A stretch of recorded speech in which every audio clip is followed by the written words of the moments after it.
Hi, I'm Josh and I'm a Year 13 student at Carmel College. I'm Francis and I'm a Year 10 at Carmel College. And we are going to show you why our school is world class. This building has been here since 1864. But it has been combined with more modern aspects to constantly rejuvenate the learning experience. So join us in this sunny week of July as we show you a week in the life of Carmel College.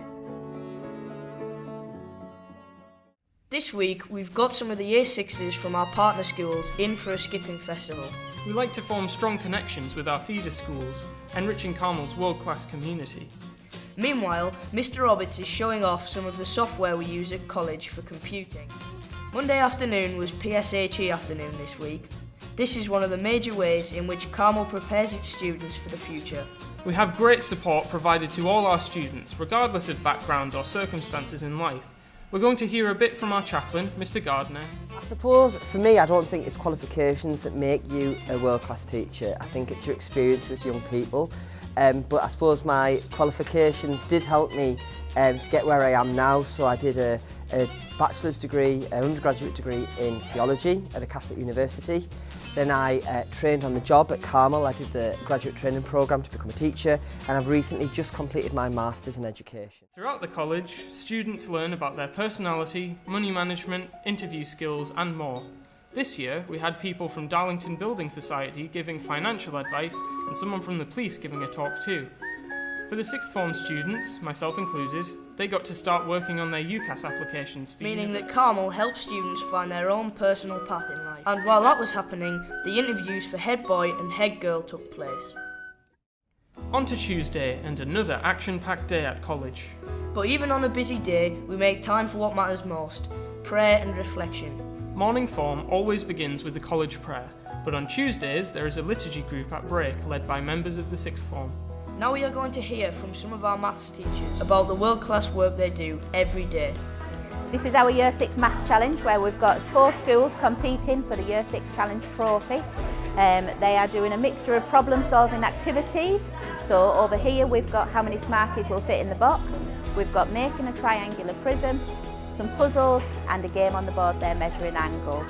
They're having a brilliant time and they're all under pressure from their primary schools to see who's going to be the winner. The Department of Carmel recognises that problem solving is just a way of solving real world problems, and that the approach to doing that is in 3 main parts, I suppose. You have to model the problem, you have to apply some mathematics to work out some answers, and then at the end you have to decide whether those answers are sensible or not. The approach that we have to mathematics in the department very much reflects the aims of the national curriculum, because those are about problem solving and fluency and reasoning.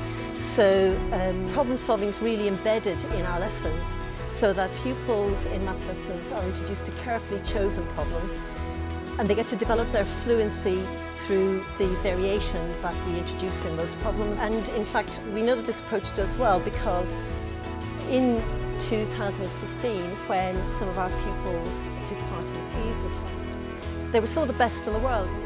Our teachers are a supportive community from across the Carmel Education Trust. As a result, they meet often, such as here in the Festival of Learning, to exchange techniques, experiences and successes with one another. At the Festival of Learning, the teachers shared in a time of reflection and liturgy, just like the students, and even got to take part in team building exercises to maintain collaboration across our multi-academy trust. I've learnt loads of new bright ideas today. I've heard some good tips from the languages department about how to make Africa a bit more interesting to the kids in geography lessons. So I'm going to bring those in there.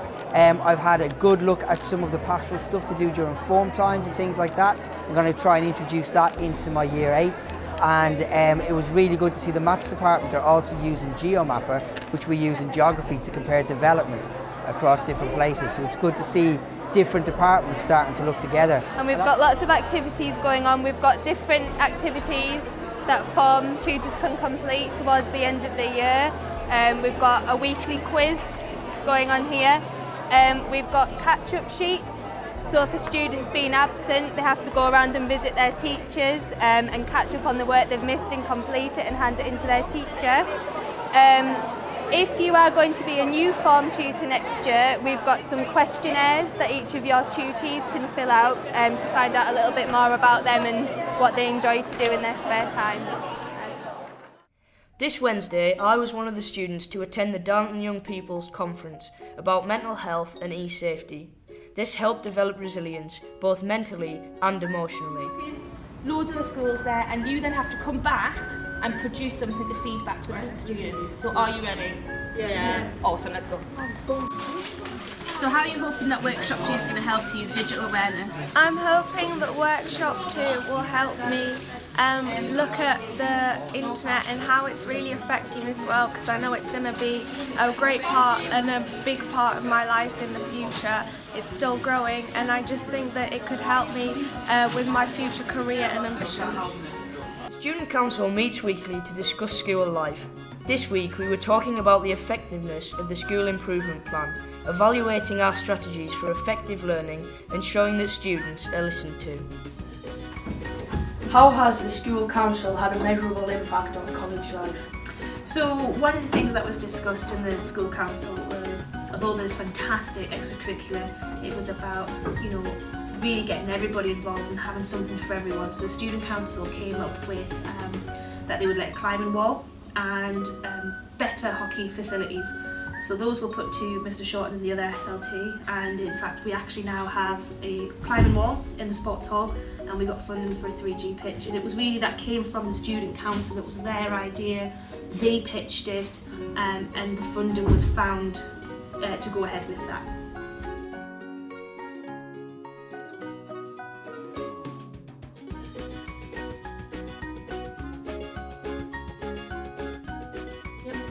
What are the characteristics of Carmel that make it a world-class school? So if I start, and I'm sure Mr. Shorten will then kind of go into some of the detail, but we believe that everything has to be outstanding.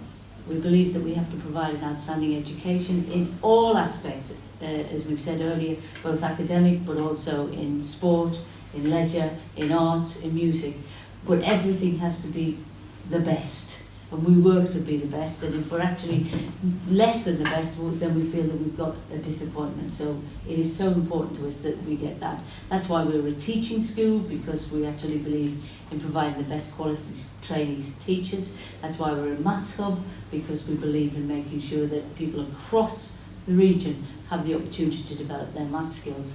But also on top of that, it's why, if you like, we believe in such excellence that the Secretary of State, actually, Nick Gibb, came last week to visit. He's a minister, the Minister for Education and Standards, and his comment about Carmel was that he was energised. And he was energised by what he saw, not just in the classrooms, but actually in the corridors and what we'd achieve with our young people. Mr. Shaw.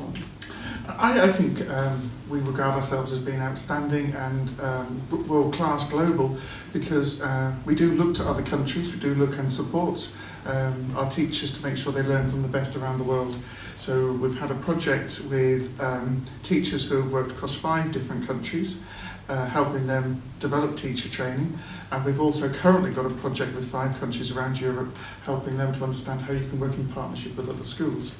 And in 2015, our Year 11 students were selected to sit the PISA exams. Now the PISA exams are how schools or countries are compared their educational systems with the same test in English, in maths and in science. And the Carmel students were, when judged on those tests, were regarded as being higher than all of the other countries in the world. That's higher than the top ranking countries such as Singapore or Shanghai or Finland. I think that's a good judgment that Carmel students really are world class. It's Thursday now, and here we have some of our Year 7 students learning sign language for a hymn with help from our 6th form. These students volunteer their time to help bring up new students in a loving community.